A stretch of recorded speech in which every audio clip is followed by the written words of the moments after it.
கர்த்தரோட சித்தத்துப்படி align ஆயிருக்கணும். சித்தத்துப்படி align ஆகாட்டி நம்மளோட successful லைஃபை வாழ முடியாது. அது எப்படின்னா உங்கள் பிளான் வந்து ஒரு ட்ராக்னு வச்சுக்கோங்க, அதே மாதிரி ஜீசஸோட பிளான் ஒரு ட்ராக். இந்த 2 ட்ராக் வந்து போயிட்டே இருக்கும். கர்த்தரோட பரிசுத்த நாமத்துக்கு ஸ்தோத்திரம். இந்த ஒயிட் ஹார்ஸ் மினிஸ்ட்ரிஸ் மூலயமா உங்களெல்லாம் சந்திக்கிறதுல நான் ரொம்ப சந்தோஷப்படுறேன். செய்திக்கு போகிறதுக்கு முன்னாடி ஒரு சின்ன ஜெபம் பண்ணிட்டு நம்ம செய்தி ஆரம்பிப்போம். மகா பரிசுத்தமுள்ள பிதாவே, தூராசா தர்ராபா தர்ராபா பாபா தூரா கர்ராபா லோரிக்கபா, கர்த்தாவே ரிஷா தர்ராபா லோரிக்கபா, இந்த நாளை நாங்கள் பார்த்ததுக்கு நன்றி கர்த்தாவே. ரிஷா தர்ராபா லோரிக்கபா, எந்த நோக்கத்துக்காக எங்களுக்கு இந்த ஒவ்வொரு நாள் நீங்கள் கூட்டி கொடுக்குறீங்களோ ரிக்கன் தர்ராபா லோரிக்கபா, அந்த நாள் நல்லபடியாக முடிகிறதுக்காக கொடான கொடி ஸ்தோத்திரம் கர்த்தாவே. ரிஷா தர்ராபா லோரிக்கபா. இன்னைக்கு பார்க்க போகிற தலைப்பு என்னன்னு பார்த்தீங்கன்னா காட்ஸ் பிளான், தேவனோட திட்டம்.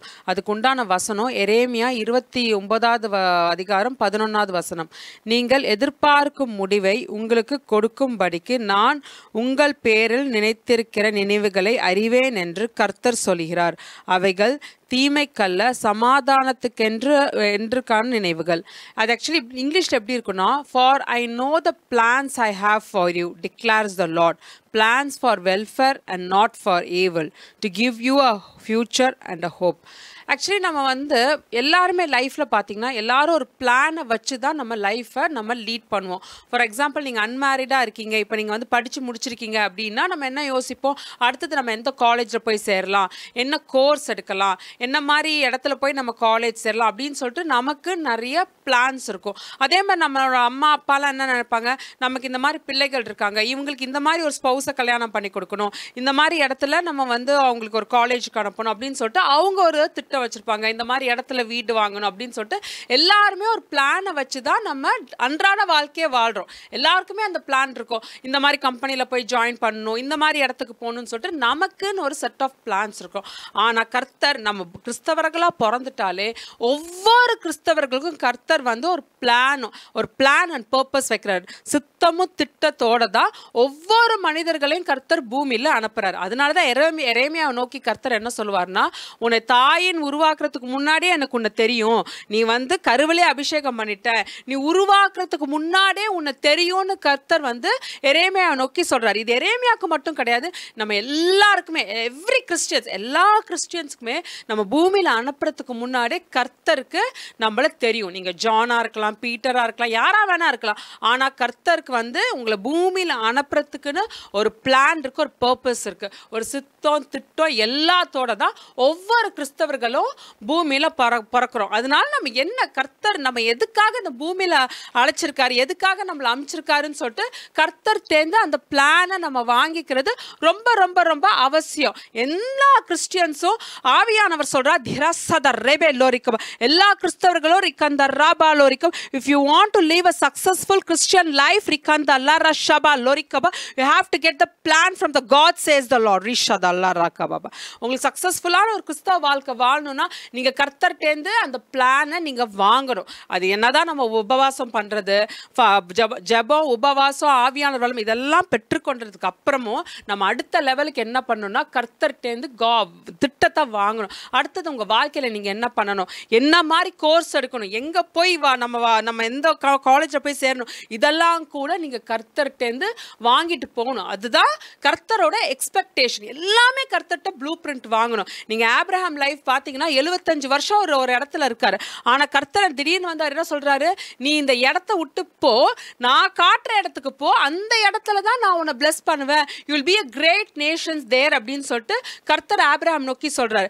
ஆபிரகாம் நோக்கி இங்கேயே இரு, நான் உன்னை ஆசீர்வதிக்கிறேன்லாம் சொல்ல, கர்த்தர் he had a different plan. அவருக்குன்னு வேற பிளான் இருந்தனால கர்த்தர் என்ன சொல்றாரு ஆபிரகாம் நோக்கி, இந்த இடத்த விட்டு நீ போய் வேற ஒரு தேசத்தை நான் காட்டுவேன், நீ அங்க போ, அங்கதான் நான் உனக்கு பிள்ளைகளை கொடுப்பேன், ஐ வில் பிளஸ் யூ, உன்னை நான் பயங்கரமா பிளஸ் பண்ணுவேன்னு சொல்லிட்டு கர்த்தர் ஆபிரகாமுக்கு வாக்கு தத்தம் கொடுக்குறாரு. பட் நம்மளா இருந்தா என்ன பண்ணுவோம், அந்த இடத்துல பாத்தீங்கன்னா ஆபிரகாம் வந்து எந்த விதத்திலையும் கர்த்தர்ட்ட ஆர்கியூ பண்ணிருக்க மாட்டேன், நான் இங்கேயே இருந்துக்கிறேன், நான் இங்கேயே என்ன பிளஸ் பண்ணுங்கன்னு சொல்லிட்டு ஆபிரகாம் வந்து கொஞ்சம் கூட கர்த்தர்ட்ட போய் ஆர்கியூமெண்ட் பண்ணிருக்க மாட்டார். நம்மளா இருந்தா என்ன பண்ணுவோம், ஆக்சுவலி நீங்க சும்மா ஒரு சின்ன எக்ஸாம்பிள் எடுத்துக்கோங்களேன், நம்ம ஒரே வீட்டில் ஒரு 5 வருஷம் 6 வருஷம் இருந்துட்டோம், ஹவுஸ் ஓனர் திடீர்னு நம்மளை காலி பண்ண சொல்றாரு, நம்ம என்ன சொல்லுவோம், எதுக்கு இந்த ஹவுஸ் ஓனர் காலி பண்ண சொல்றாரு, ஒருவேளை ஜாஸ்தியான வாடகை கேட்கிறாரோ, இருக்கும். அதுக்கு முன்னாடி நம்ம அந்த வாடகை பற்றிலாம் ஹவுஸ் ஓனர்கிட்ட கேட்க மாட்டோம், மாதம் மாதம் கரெக்டாக கொடுத்துருவோம். ஆனால் காலி பண்ணுன்னு வரும்போது நம்ம போய் ஹவுஸ் ஓனர்கிட்ட என்ன கேட்போம், உங்களுக்கு ஏதாவது ப்ராப்ளமா, உங்களுக்கு ஜாஸ்தி வாடகை இருந்தால் கூட நாங்கள் கொடுத்துட்றோம், ஏன்னா இந்த இடம் எங்களுக்கு ரொம்ப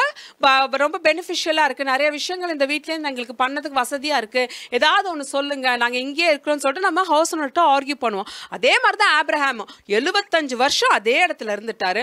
கர்த்தர் வந்து அங்கேருந்து போன்னு சொன்னப்போ ஒரு பாயிண்ட் கூட ஆப்ரஹாம் ஆர்கியூ பண்ணியிருக்க மாட்டார். சொன்ன மாதிரி அந்த இடத்த விட்டு அவ்வளோ சொத்து, இன்ஃபேக்ட் அவர் ரொம்ப செல்வந்தனா இருப்பார், நிறைய சொத்தெல்லாம் இருந்திருக்கும், நிறைய லேண்ட்ஸ் எல்லாம் இருக்கும். இந்த லேண்டெல்லாம் விட்டுட்டு கர்த்தர் சொன்ன ஒரே ஒரு காரணத்துக்காக, ஒரே ஒரு திட்டத்துக்காக, ஒரே ஒரு பர்பஸ்க்காக அந்த இடத்த விட்டு அவர் மனைவி அவரோட வேலையாட்கள்லாம் அந்த இடத்த விட்டு போகிறாங்க. ஸோ இதே மாதிரி தான் நம்ம யோசிக்கணும். நம்ம கர்த்தர் எந்த திட்டத்துக்காக அனுப்புறாரு, என்ன பர்பஸ்க்காக பூமியில் அனுப்புறாரு, இதெல்லாம் நீங்கள் கர்த்தர்கிட்ட நீங்கள் ஜெபிச்சு வாங்கிக்கணும். நம்ம ஆக்சுவலி நம்ம இங்கே நம்ம இந்தியா மாதிரி ஒரு தேசத்தில் பார்த்தீங்கன்னா நிறைய நம்ம கிறிஸ்டியன்ஸை விட அது மற்ற ரிலீஜன் இருக்க மக்கள் தான் ஜாஸ்தி. அவங்கெல்லாம் பார்த்தீங்கன்னா குழந்தை பிறந்த உடனே என்ன பண்ணுவாங்கன்னா ஜாதகம்லாம் எடுத்துகிட்டு போய் அந்த குழந்தைக்குன்னு உண்டான பிளான் வாங்குவாங்க, இந்த குழந்தை எப்படி இருக்குன்னு சொல்லிட்டு நிறைய அவங்களோட ரிலீஜியஸ் இது மாதிரி வேற நிறைய இதெல்லாம் வச்சுருப்பாங்க. இந்த குழந்தைக்குன்னு எந்த இதில் பண்ணணும்னு சொல்லிட்டு அவங்க நிறைய அந்த திட்டம்லாம் நிறைய இதுக்கெல்லாம் போய் பண்ணுவாங்க. ஆனால் நமக்கு அது அவசியம் கிடையாது, ஏன்னா நம்ம ஆராதிக்கிற தேவன் சர்வ வல்லமையுள்ள தேவன். அவர் இந்த சித்தத்தை நம்ம வெளிப்படுத்துறதுனால அது நமக்கு தேவைப்படல. ஆனால் இந்த திட்டத்தை நம்ம வாங்கிக்கிறோமான்றது ஒரு கொஸ்டின் மார்க். நம்ம அதை வாங்கணும். வாங்காமல் நம்ம லைஃப் இருந்ததுன்னா கண்டிப்பாக அன்சக்ஸஸ்ஃபுல்லாக இருக்கலாம்.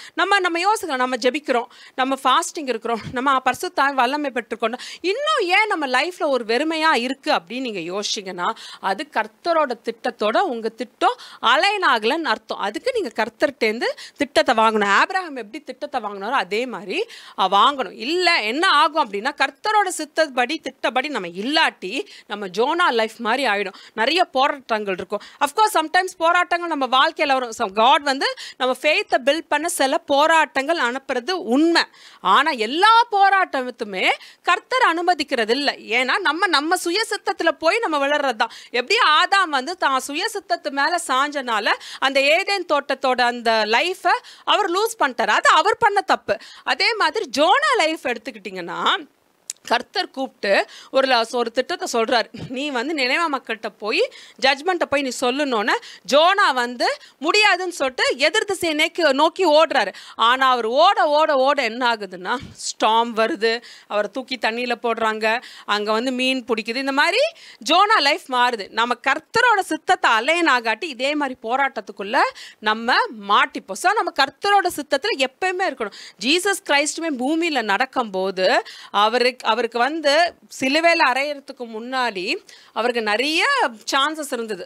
அவருக்கு சிலுவையில் அரைக்காமல் தப்பிக்கிறதுக்கு நிறைய சான்சஸ் இருந்தது. இன்ஃபேக்ட் பிலாத் வந்து கேட்டிருப்பாரு, இந்த மாதிரி வந்து நீ வந்து சொல்லு, நீ வந்து உன்னோட பாயிண்ட்டை சொல்லு, நான் சொன்னால் உன்னை தப்பிக்க வைக்கிறதுக்கு உண்டான அதிகாரம் என்கிட்ட இருக்குது அப்படின்னு சொல்லிட்டு பிலாத் வந்து ஜீசஸ்கிட்ட சொல்லும்போது ஜீசஸ் வந்து வாயே திறந்திருக்க மாட்டார். ஏன் வாயை திறந்திருக்க மாட்டார்னா இன்கேஸ் நம்ம சொல்லி பிதாவாகிய தேவனோட சித்தம் வந்து அதுலேருந்து போயிடுமான்னு சொல்லிட்டு ஜீசஸ் வந்து ரொம்ப கேர்ஃபுல்லாக என்ன பண்ணியிருப்பாருன்னா கொஞ்சம் கூட வாயே திறந்திருக்க மாட்டார்.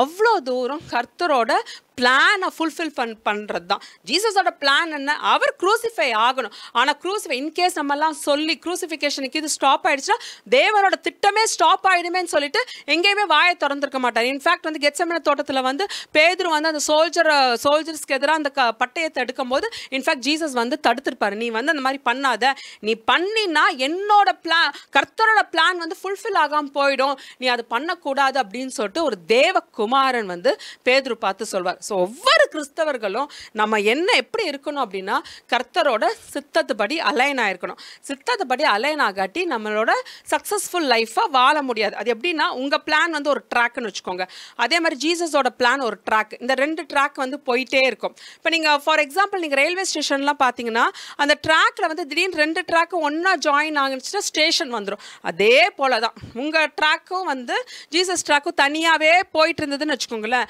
நீங்கள் உங்கள் லைஃப் லைஃப் சக்ஸஸ்ஃபுல்லாக இருக்கணும்னா நீங்கள் ஜீசஸோட ட்ராக்ல வரணும். அப்போ அந்த ட்ராக் வரும்போது உங்கள் டெஸ்டினேஷன் வந்துடும். இப்போ நீங்கள் யோசிக்கணும், உங்கள் டெஸ்டினேஷன் ஏன் வரல, ஏன் நிறைய போராட்டங்கள் அப்படின்னு இருக்கும்போது நம்ம சிந்திக்கணும், நம்ம கர்த்தரோட பிளான்ல இருக்கிறோமா இல்லை நம்ம சுய சித்தத்தில் இருக்கோமா அப்படின்னு சொல்லிட்டு நம்ம யோசிக்கணும். கிறிஸ்டியன் லைஃபே வந்து ஒரு சாக்ரிஃபைஸான ஒரு லைஃப் தான். நீங்கள் கர்த்தருக்காக தான் வாழணும். எல்லா கிறிஸ்டியன்ஸுமே அப்படிதான். நீங்கள் தேவகுமாரனே பூமிக்கு வந்தப்போ அவர் ராஜா போலலாம் இல்லை, சாதாரண மக்களாக இருந்து அவர் அந்த சிலுவையை சுமந்தார். ஃபார் எக்ஸாம்பிள், அவர் ராஜா வீட்டில் பிறந்து ராஜா வீட்டில் வாழ்ந்துருந்தாருன்னா அவர் அந்த க்ரூசிஃபிகேஷனை அவர் அந்த மாதிரி ஒரு இதை ஃபேஸ் பண்ணியிருக்கவே மாட்டார். அவர் இந்த க்ரூசிஃபை ஆகணுன்றதுக்காகவே சாதாரண ஒரு வீட்டில் பிறந்து அவர் அந்த மாதிரி வராரு. இது கர்த்தரோட திட்டம். நம்மளும் அப்படிதான். கர்த்தர் என்ன திட்டத்துக்காக நம்ம பூமியில் அமிச்சாரு, நம்ம என்ன சித்தத்துக்காக வந்தோம் அப்படின்னு சொல்லிட்டு நீங்க சிந்திக்கணும் என்ற ஆவியானவர் சொல்றார். தி ரசதரபலோரிகப.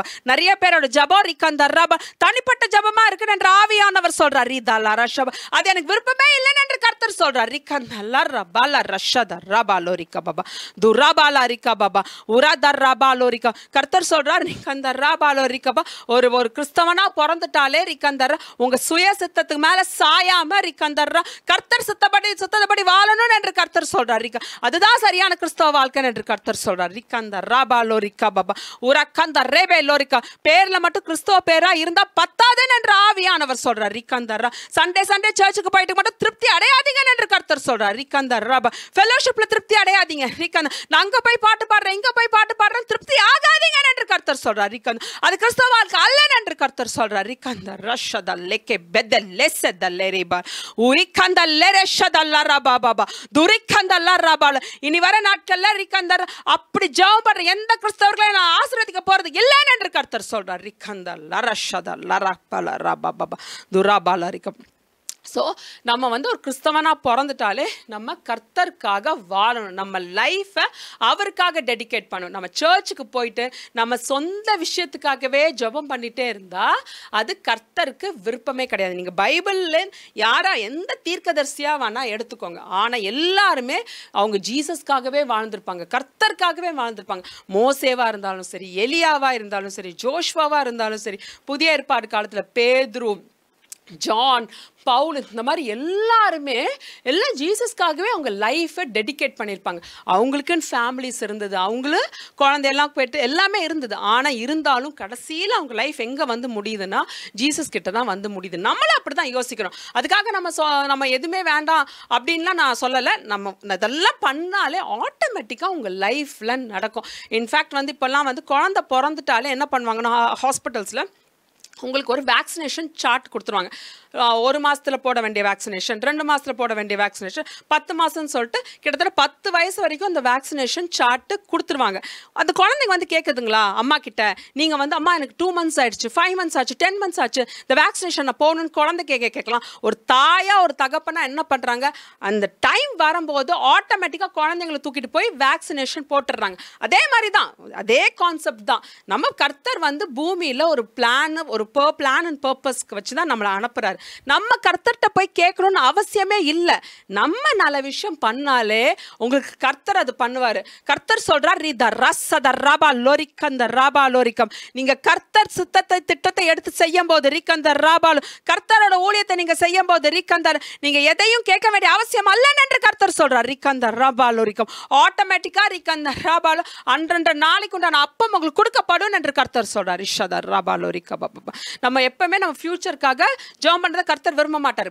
ஜெபமே என்ன சொல்றது, அன்றன்ற அப்பம் உங்களுக்கு கொடுக்கப்படும் அப்படின்னு சொல்லுது. ஸோ நம்ம ஜெபம் எப்படி இருக்குன்னா, கர்த்தாவே இன்னைக்கு உண்டான திட்டம் என்ன, இன்னைக்கு உண்டான சித்தம் என்ன அப்படின்னு சொல்லிட்டு நீங்க ஜெபம் பண்ணி வாங்கும்போது கர்த்தரை வந்து உங்களுக்கு அந்த பிளானையும் பர்பஸையும் கொடுத்துக்கிட்டே இருப்பார். இன்ஃபேக்ட் அவர் எந்த அளவுக்கு உங்களோட நெருங்கி நடப்பார்னா, நீ இந்த கோர்ஸ் படி, இந்த கோர்ஸ் 10 வருஷம் கழிச்சு உனக்கு இந்த மாதிரி ஒரு ஆப்பர்ச்சுனிட்டி கிடைக்கும், இந்த கம்பெனியில் நீ அப்ளை பண்ணு, இந்த மாதிரி ஒரு ஃப்ரெண்ட்ஸோட இருன்னு சொல்லிட்டு எல்லாமே கர்த்தர் அந்த ப்ளூ பிரிண்ட்டை தருவார். ஆப்ரஹாமுக்கு அப்படி தான் தந்தார். யோசேப்புக்கு கர்த்தர் நிறைய விஷயத்தை வெளிப்படுத்தார். தானியேல், இந்த மாதிரி லைஃப் நம்ம பைபிளில் எல்லா பிப்ளிக்கல் கேரக்டர்ஸையும் நீங்கள் பார்த்தீங்கன்னா கர்த்தர் வந்து ஒவ்வொரு மனிதர்கள்கிட்டையும் நெருங்கி நடந்ததை நம்மளால் பார்க்க முடியும். எல்லாருமே ஈவன் இங்கே சென்ட் தாமஸ் இருந்தார். அவர் வந்து ஜீசஸோட ஜீசஸோட டிசைபிளாக இருந்தார். அந்த டைமில் வந்து ஜீசஸ் வந்து க்ரூசிஃபை ஆகி ரெசரக்ட் ஆனதுக்கப்புறம் இவங்கெல்லாம் வந்து டிசைபிள்ஸ்லாம் வந்து ஒவ்வொரு அந்த இது குலுக்கி போடுறாங்க, அந்த லாட்ஸ் எல்லாம் குலுக்கி போடுறாங்க. யார் யார் எந்தெந்த கண்டத்துக்கு போகணும், எந்தெந்த தேசத்துக்கு போகணும்னு சொல்லிட்டு எல்லாம் போடும்போது எல்லா டிசைபிள்ஸ்க்கும் கிட்டத்தட்ட இஸ்ரேலேருந்து ஒரு பக்கத்து நெய்பரிங் நேஷன்ஸ் கிடச்சிது. ஆனால் தாமஸ்க்கு மட்டும்தான், செயின்ட் தாமஸ்க்கு மட்டும்தான் எங்கேயோ இருக்க இந்தியாவில் வந்து விழுது. இன்ஃபேக்ட் ஹிஸ்ட்ரியில் என்ன சொல்லும் அப்படின்னா, தாமஸ் வந்து முடியாதுன்ட்டார். ஏன்னா நீங்கள்லாம் பக்கத்து தேசத்தை எடுத்துட்டீங்க, என்ன மட்டும் எங்கேயோ ஒரு இந்தியா, அது என்ன நாடுன்னு தெரியாது, எப்படிப்பட்ட மக்கள்னு தெரியாது, என்ன பாஷை பேசுறது, என்ன சாப்பாடுன்னு, நான் எப்படி போகிறது அப்படின்னு சொல்லிட்டு ஆர்கியூமெண்ட் நடந்தது அப்படின்னு சொல்லிட்டு ஹிஸ்ட்ரி சொல்லும். ஆனால் இருந்தாலும் தேவனோட சித்தம் வந்து செயின்ட் தாமஸ் வந்து இங்கே ரத்தத்தை சிந்தனும் அப்படின்னு இருந்ததுனால அவர் வந்து அங்கேருந்து கிளம்பி மலபாருக்கு வந்து அதுக்கப்புறம் அவர் சென்னையில் வந்து அவரோட உயிர் இங்கே தான் மரிச்சார். அவர் இங்கே சென்னையில் மரிச்சு தான் அவர் இறந்த இடத்துல நமக்கு இங்கே சர்ச் கட்டியிருக்காங்க. இதுதான் ஒவ்வொரு கிறிஸ்தவங்க கிட்டையும் கர்த்தர் எக்ஸ்பெக்ட் பண்ணுறது. ஸோ தேவன் வந்து அதை தான் எக்ஸ்பெக்ட் பண்ணுறாரு. ஜீசஸ் நம்ம எல்லாரையும் அப்படி தான் எக்ஸ்பெக்ட் பண்ணுறாரு. ஒரு கிறிஸ்டியன் லைஃப்பில் நம்ம கர்த்தருக்காக ஏதாவது ஒன்று செய்யணும். நம்ம தாளந்தை வந்து கர்த்தருக்கு நம்ம யூஸ் பண்ணணும். நம்ம உலக பிரகாரமான ஒரு வாழ்க்கையை வாழ்ந்துட்டு இருந்தாலே கர்த்தருக்கு வந்து அது விருப்பமே இருக்காது. ஜீசஸ்க்கு அதெல்லாம் விருப்பமே இருக்காது. ஏன்னா ஒரு தேவகுமாரனே இந்த பூமிக்கு வந்து தூய்மையான ரத்தத்தை அவரை சிந்திட்டு போனார். அதே மாதிரி தான் ஒவ்வொரு மனிதர்கள்கிட்டையும், இன்ஃபேக்ட் எல்லா கிறிஸ்டியன்ஸ் கிட்டையும் கர்த்தர் எதிர்பார்க்கறது அதுதான். அதுதான் எரேமியா 29:11 என்ன சொல்லுது அப்படின்னா, சம்டைம்ஸ் வந்து கர்த்தரோட பிளான் வந்து நமக்கு வந்து பிடிக்காம கூட இருக்கும். என்னடா அவர் இப்படி சொல்றாரு, ஏன் இதை பண்ண சொல்றாரு, நம்ம வேற மாதிரி எக்ஸ்பெக்ட் பண்ணோம், வேற கோர்ஸ் படிக்கணும்னு சொன்னோம், இந்த மாதிரி ஒரு கோர்ஸை கடவுள் கொடுக்குறாரு, இல்லை நம்ம இந்த மாதிரி ஒரு ஸ்பௌஸை கல்யாணம் பண்ணணும்னு நினைச்சோம், கர்த்தர் ஏன் இந்த மாதிரி ஒரு ஸ்பௌஸை கொடுக்குறாருன்னு சொல்லிட்டு நிறைய விஷயம் வந்து நம்ம பிளானுக்கும் கர்த்தர் பிளானுக்கும் சம்பந்தமே இல்லாமல் இருக்கும். இன்ஃபேக்ட் நமக்கு அதுக்கு விருப்பமே இல்லாமல் கூட இருக்கணும். ஆனால் ஒன்று தான், கர்த்தர் என்ன சொல்கிறாரோ அதை நம்ம பிளைண்டாக செஞ்சுட்டு போகணும். அதுதான் அந்த வசனம் என்ன சொல்லுதுன்னா, I know the plans I have for you, declares the Lord. Plans for welfare and not for your evil.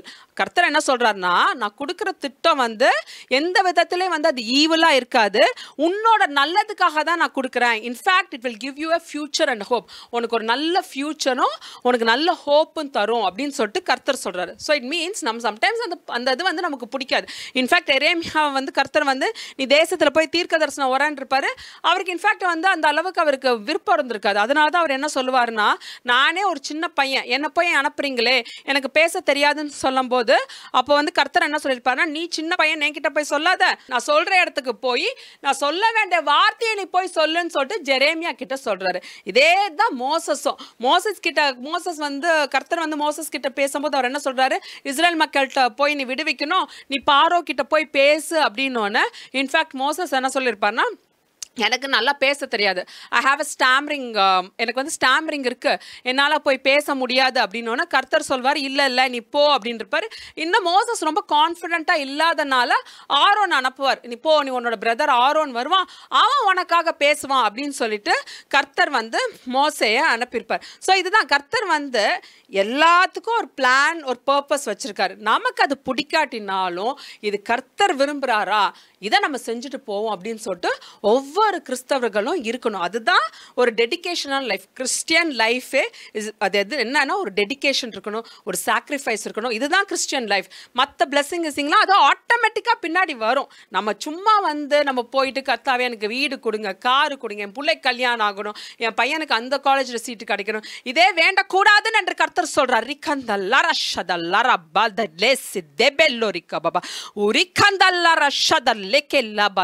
கர்த்தர் சொல்றார், இனி வர நாட்கள்ல இந்த மாதிரி ஜபத்தை நான் அங்கீகரிக்க போறது இல்லைன்னு என்று கர்த்தர் சொல்றார். ஒரு பிரேயர்னா ஒரு டெடிகேஷன் இருக்கணும் என்று ஆவியானவர் சொல்றார். ஒரு சாக்ரிஃபைஸ் இருக்கணும் என்று கர்த்தர் சொல்றார்.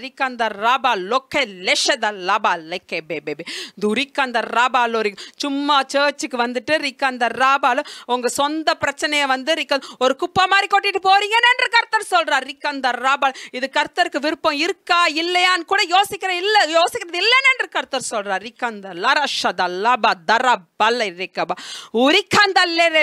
அப்படிப்பட்ட ஜனங்களை இனி வர நாட்கள் அங்கீகரிக்க போறது இல்லைன்னு என்று கர்த்தர் சொல்றார். எனக்காக வாழணும் என்று ஆவியானவர் சொல்றார். எனக்காக எல்லாத்தையும் விட்டுட்டு வர தயாரா இருக்கணும் என்று கர்த்தர் சொல்றார். அப்படிப்பட்ட கிறிஸ்தவர்களை மட்டும்தான் நான் அங்கீகரிக்க போறேன், அப்படிப்பட்ட நபர்களை மட்டும்தான் நான் அங்கீகரிக்க போறேன் என்று கர்த்தர் சொல்றார். சர்ச்சுக்கு வர எல்லாருக்கும் பிளெஸிங்ஸ் கிடையாது என்று ஆவியானவர் சொல்றார்.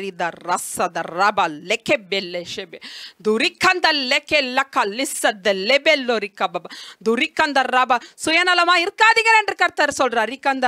You cannot be selfish, says the Lord. எனக்கு அது வேணும், இது வேணும், வீடு வேணும், கார் வேணும், இது எனக்கு ஒரு அருவருப்பான ஜெபம் என்று ஆவியானவர் சொல்றார்.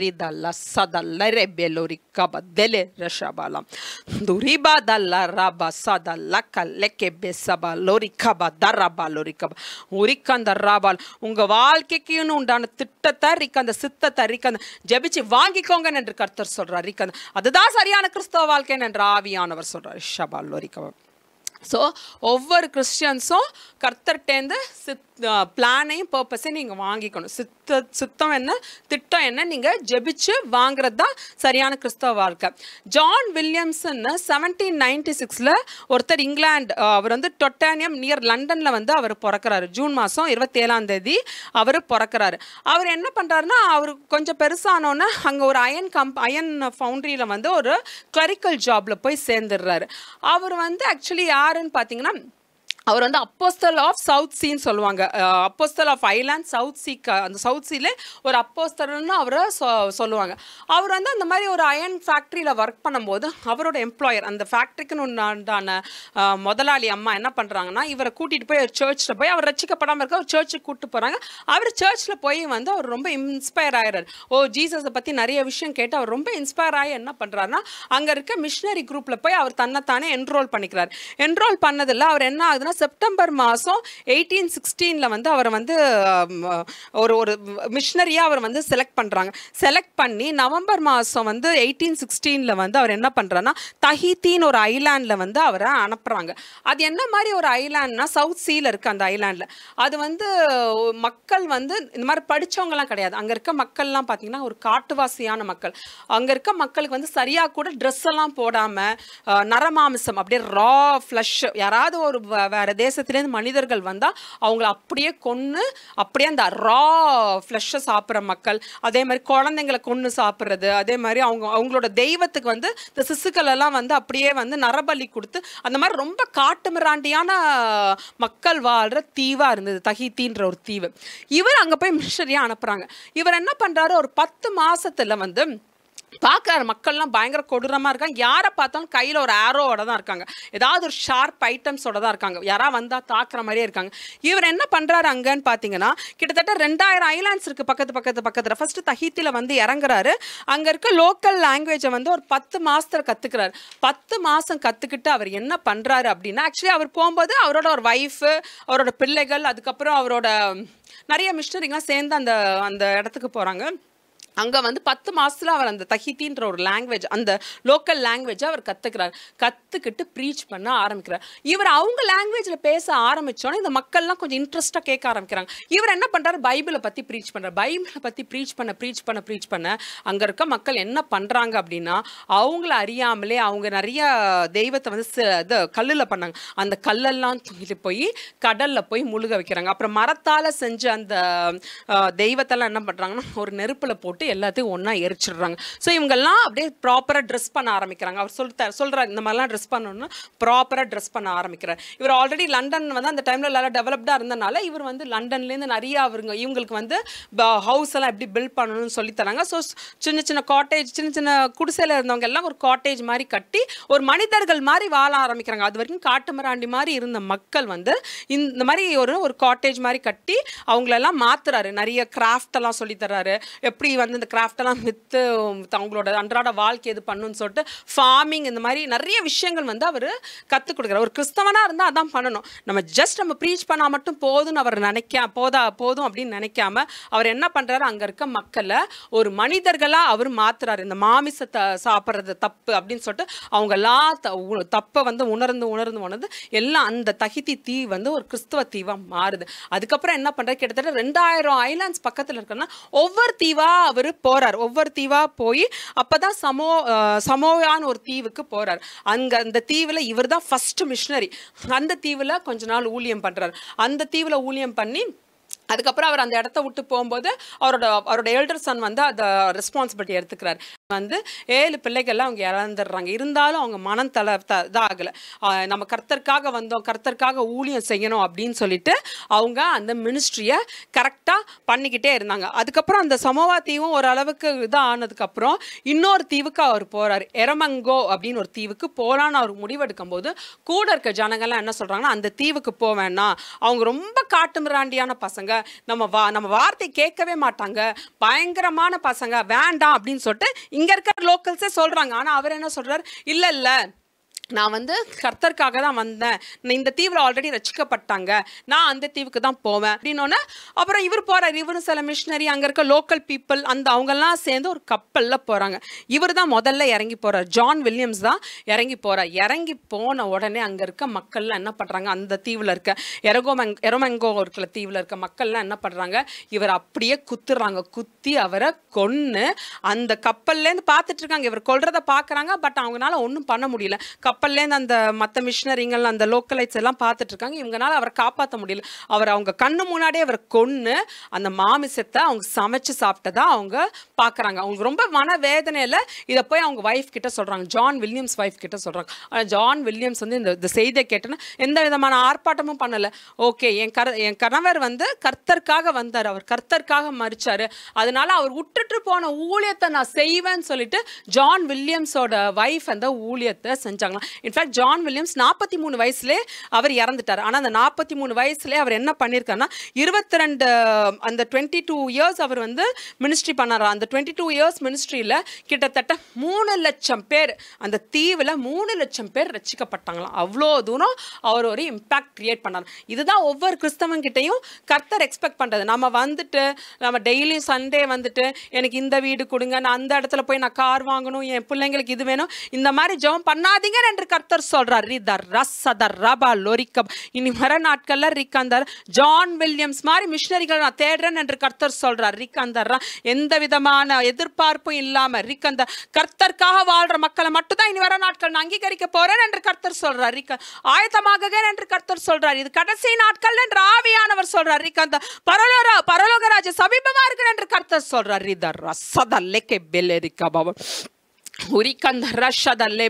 கர்த்தர் சொல்றார், இனி வர நாட்கள்ல ரொம்ப கம்மி மக்களை மட்டும் தான் ஆசீர்வதிக்க போறேன்.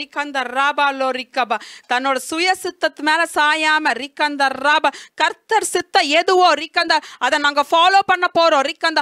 வாழ்ந்தாலும் கர்த்தர்க்கே, செத்தாலும் கர்த்தர்க்கே, அந்த மாதிரி ஜனங்களை மட்டும் தான் அங்கீகரிக்க போறேன் என்று கர்த்தர் சொல்றார். வாலிபர்களே மன திரும்புங்க என்று கர்த்தர் சொல்றார். நிறைய வாலிபர்கள் சர்ச்ல முக்கியமா சபையில இருக்க வாலிபர்கள் நீங்க உலக பிரகாரமான வாழ்க்கையில இருக்கீங்க. இனி வர நாட்கள்ல சபையில எந்த பாவத்தை நான் பொறுத்துக்க மாட்டேன் என்று கர்த்தர் சொல்றார்.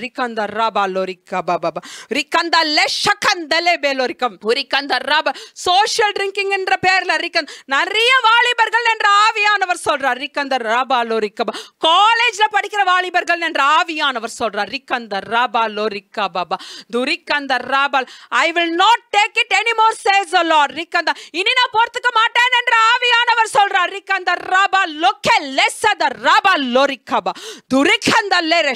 கர்த்தர் சொல்றார், என் கோபாக்கினி நான் அளவில்லாம ஊத்த போறேன். என் கோபாக்கினி அளவில்லாம ஊத்தப்படும். எந்த சபைகளை சித்த செய்யாம கர்த்தரோட பயம் இல்லாம எந்த மக்கள் இருக்கீங்களோ என் கோபாக்கினி அளவில்லாம ஊத்தப்படும் என்று கர்த்தர் சொல்றார். ஒரு நெருப்பு கிட்ட விளையாடுறது மாதிரி கர்த்தட்ட யாரும் விளையாடாதீங்க. நெருப்பு கிட்ட விளையாண்டீங்கன்னா அந்த அக்கினி உங்களை பற்றிக்கும். அதே மாதிரி கர்த்தட்ட யாரும் விளையாடாதீங்க.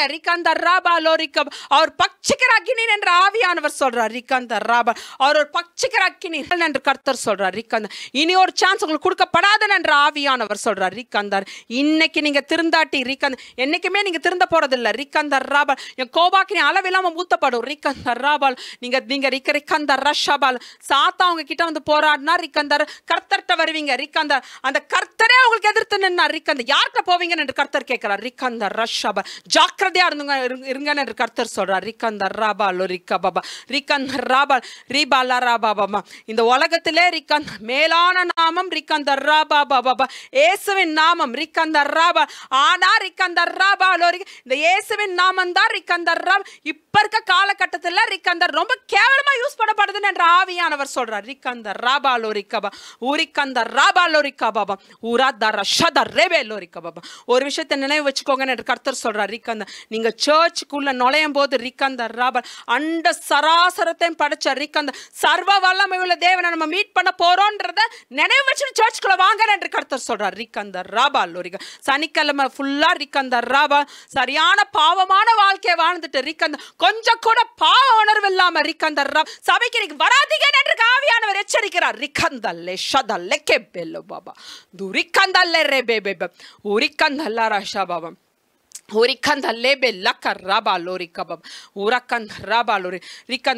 கர்த்தர் சொல்றாரு. நான் எச்சரிக்கிறேன், மறுபடியும் எச்சரிக்கிறேன். ரிக்கந்தர் யாராவது ரிக்கந்த முத நாள் தண்ணி அடிச்சுட்டு ரிக்கந்தர் அடுத்த நாள் சபைக்குள்ள வந்தீங்களா ரிக்கந்தர் அகால மரணம் மறைவீங்கள் என்று கர்த்தர் சொல்றார். ரிக்கந்தர் இது எச்சரிப்பு நாட்கள் என்று ஆவியானவர் சொல்றார். ரிக்கந்தர் யாரும் விளையாடாதீங்க. ரிக்கந்தர் கர்த்தர்ட்ட விளையாடாதீங்க. ரிக்கந்தர் கர்த்தருக்கு சரியான ஒரு நியாய தீர்ப்பின் முகம் இருக்கு. ரிக்கந்தர் யாரும் நின்றாதீங்க என்று கர்த்தர் சொல்றார். ரிக்கந்தர் ரஷதர் ராபா லோரிக்கா பாபா உரக்கந்த ராபா லோரிக்கா. ஏன்னா ரிக்கந்த இனி வர நாட்கள்ல ரிக்கத நீங்க நியாயாதிபதியை சந்திக்க போறீங்க. ரிக்கந்தர் ராம் நீங்க நியாயாதிபதியை சந்திக்க போறீங்க. ரிஷதர் நியாயாதிபதியை சந்திக்க போறீங்க என்று கர்த்தர் சொல்றார். அத மனசுல வச்சுட்டு ரிக்கந்தர் ராபால் சண்டே நீங்க சர்ச்சுக்கு போகணும் என்று கர்த்தர் சொல்றார். ரிக்கந்தர் ராபால் ஆவியானவர் யாரும் துக்கப்படுத்தாதீங்க. ரிக்கந்தர் ஆவியானவர் யாரும் துக்கப்படுத்த கூடாதுன்னு என்று கர்த்தர் சொல்றார். ரிக்கந்தர் ராபா ரிதர் ராபா லக்கல் லெஷத லெபே ரோபா லோகே லெசித் லெபே லோரிக்கா நவமான பாஷை யார் கிண்டல் பண்ண கூடாதுன்னு என்று கர்த்தர் சொல்றார். ரிக்கந்தர் யார் தப்பா பேசாதீங்க என்று கர்த்தர் சொல்றார். வசனம் என்ன சொல்லுதுன்னா ரிக்கந்தர் ராபால் ஆவியானவர் துக்கப்படுத்தாதீங்கன்னு வசனம் இருக்கு. ரிக்கந்தர் ராபால் ஏசு கிறிஸ்து பூமியில நடக்கும் போது ரிக்கந்தர் என்ன சொன்னாலும் உனக்கு மன்னிப்பு உண்டு. ரிக்கந்தர் ஆவியானவர் சொன்னா மன்னிப்பே இல்லைன்னு பைபிள்ல இருக்கு. ரிக்கந்தர் ராபால் இருக்கு. ஜாக்கிரதையா இருங்க என்று கர்த்தர் சொல்றார். இதான் ராபால் இருக்கு. ஜாக்கிரதையா இருங்க என்று கர்த்தர் சொல்றார். ரிக்கா பாபா உரிக்கந்த ரஷத ராபா லோரிக்கா பாபா உரிக்கந்த லேஷத லாபா லோரிக்கா பாபா துரிக்கந்த லேர்லே பெல்லே ஷபா லோரிக்கா Baba துரஷபா லோரிக்கா Baba Rishabha லோரிக்கா. In Jesus' name I pray. Amen. Thank you, Jesus.